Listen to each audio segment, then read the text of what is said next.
What if I told you that the way you've been living, the way you've been taught to survive, is actually hurting you? Dr. Gabor Maté, one of the world's leading experts on trauma, reveals a truth so powerful, yet so painful, that most of us ignore it until it's too late. Why do we suppress our emotions? Why do we constantly put others before ourselves, even when it destroys us? And most importantly, how can we break free? If you've ever felt lost, exhausted, or disconnected from yourself, this video might just change everything. Stay with me, because what you're about to hear will challenge everything you thought you knew about your body, your mind, and your past. To talk about trauma is not to disempower people, but to empower them. When you recognize trauma, it's not in order to use it as an excuse, but to actually to overcome it. Life will bring its own suffering. But when suffering comes along, there's two things we can do with it. We can try and just get rid of it, not to feel it, to numb ourselves, or we can actually learn from it. So when there's a crisis, there's danger, but there's also opportunity to learn and to grow. There's such a thing as growing older. In other words, not just getting older, but actually growing older. That growing older actually has to do with becoming more and more authentic to yourself. As human beings, or as any living creature, we're all profoundly vulnerable. From the moment that we're conceived to the moment we die, we can be wounded. We can be wounded physically, we can be wounded emotionally. That's just a given. But when you look at life, nothing goes without vulnerability. So a tree doesn't grow where it's hard and thick, does it? It goes where it's tender and soft, and there's these shoots that are very vulnerable. They can be eaten by animals or insects. A crustacean animal, like a crab, cannot grow inside a hard shell. What does it have to do when it needs to grow? It molts and becomes this soft creature that's very vulnerable. But without that vulnerability, there's no growth. And so much of our culture is designed to deny vulnerability and to shut it down. And the cost is that we stay immature and that we lose ourselves. The worst aspect of trauma is the disconnection from ourselves. And we do that for the sake of maintaining attachments, which means for the rest of our lives, we'll be afraid to be ourselves. So many of us face that challenge of who are we really, who are we authentically, as opposed to what's expected of us. So we have these two needs. Attachment on the one hand, authenticity on the other. Authenticity is very important, to be connected to yourself so that you know when you're safe and when you're not. You know what you want and what you don't want. You know how to say no when you don't want something. You know how to say yes when you do. That's authenticity, auto the self.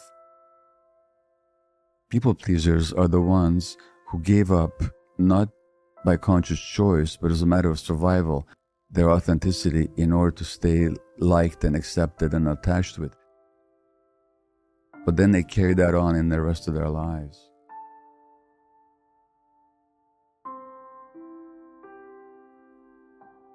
There's two places to be very nice from.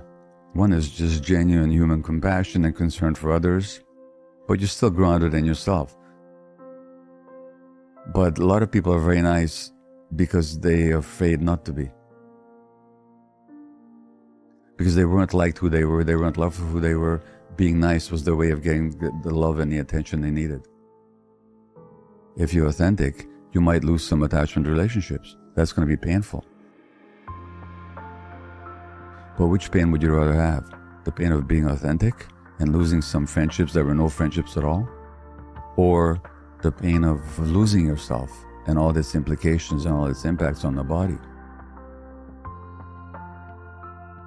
So authenticity is not just a new age concept. It's actually a central dynamic in staying healthy human beings. Have you had the experience of having a strong gut feeling about something, not paying attention to it, ignoring it, and being sorry afterwards? That's a sign of childhood wounding, because we're born connected to our gut feelings. Something happens to make us disconnect. In 1870, There was a French neurologist called Jean-Martin Charcot, who was the first one to describe multiple sclerosis, which is an inflammation of the nervous system. And Charcot said in 1870, without any scientific research, but just from his own observation, that this was a stress-driven disease. Since then, there's been a lot of research to show how stress and trauma potentiate multiple sclerosis. When I was writing When the Body Says No, a self-help group of multiple sclerosis patients phoned me and said, would you come and talk to us? Because we understand you're working on stress and illness. And I said, yeah, sure, I'll come and talk to you. And I gave them, apologetically, I said, look, I don't know this for sure, but the sense I get from my work in family practice and palliative care is that the people that develop your condition and other conditions, they tend to have difficulty saying no. They tend to be very nice people. They said, you've just described us. Now, what the neurologists don't do is they don't make the connection. That niceness is a repression of healthy anger, and that repression of healthy anger plays a role in the onset of that disease. So why do I worry about very nice people? Because they're putting themselves at risk. Again, niceness can come from genuine concern for others, but that's not accompanied by an ignoring of yourself. You also care for yourself. Then you can be as nice as you want. But you also know how to say no. And you also know how to set boundaries. And you know how to be angry if you need to be. But the niceness that comes from self-repression, that's the one that hurts. The human emotional system has the role of allowing in what is nurturing and loving and healthy and welcome, and to keep out what isn't. That's the job of the emotional system. What's the job of the immune system? To keep out what is unhealthy and unwelcome and toxic, and to let in what is nurturing and healthy. It's been called a floating brain. It is memory, it is reactive capacity. It allows in nutriments and vitamins and healthy bacteria, and keeps out and destroys toxins and invading organisms and so on. In other words, the immune system and the emotional system have exactly the same role. They're not separate systems. Physiologically speaking, the emotional system, the nervous system, and the immune system are all one system. So it's not even that all these things are connected, they're one. So therefore, when you're suppressing one aspect of it, you're also suppressing the other. So people that repress healthy anger, they have diminished immune activity. And the reason I get so passionate about it is because it's so important in healing. There's a thoracic surgeon called David Kissin in the 1960s who noticed what I noticed in my practice, that people emotionally repressed are more likely to get lung cancer. This guy noticed this in the 1960s. So emotional repression has huge implications physiologically. And emotional repression is one of the impacts of childhood trauma. When people don't know how to say no, the body will say no for them in the form of illness. And for a lot of people with serious illness, the illness is the wake-up call, and they actually learn. And when they do, that can make a difference to the course of their illness, of remarkable healing, when people learn to say no and stop being people pleasers. Now, no baby is born as a people pleaser. No one-day-old baby lies there thinking, I'm hungry and wet and lonely, but gosh, mom and dad have been working so hard, I better not bother them. You know, babies will express their needs very volubly and very articulately and very loudly. That's how we're born. We're meant to be born that way. So that this suppression of that is our second nature. And that first nature never goes away. We can always retrieve it. But you have to become conscious of it. Situation of women, for example. Now, women have 80% of autoimmune disease. Women have double the risk of PTSD. They're much more likely to take antidepressant medications than men. Now, is that an individual pathology on the part of half the population? Or is it a manifestation of the sensual suppression of the feminine and the subjugation of the feminine to the masculine under conditions of patriarchy? And what you find with autoimmune disease, it has a lot to do with self-suppression.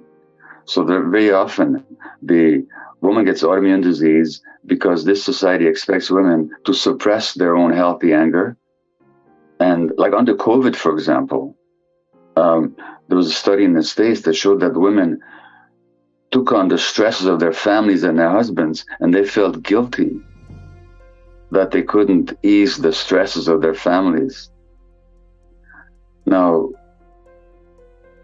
there was another study in Canada that showed that after open heart surgery, men recover better than women do. Then they looked at what happens. What happens is that after a man has open heart surgery, he goes home and gets taken care of by his wife. After a woman has open heart surgery, she goes back and becomes the caretaker again. So this automatic suppression of the feminine, or the enrollment of the feminine culturally in the service of what we think is the masculine, is a source of pathology in women. But that has to do with centuries old, thousands of years old, suppression of the feminine. So this shows up in a very practical sense in both the physiology and in the mental condition of half the population. It's collective. It goes back to the burning of witches. It goes back to the rape. It goes back to the collective traumatization of a gender-based traumatization of a certain part of the population. So in the Western world, we tend to individualize this and pathologize it. There was a study, Thomas, that showed that women with symptoms of PTSD have double the risk of ovarian cancer, showing the unity of mind and body. But that stressing of women isn't just an individual. By the way, I'm not arguing that men are not stressed. I'm just talking about a certain dynamic here. We're talking about long-term collective, hundreds of years of trauma and cultural programming.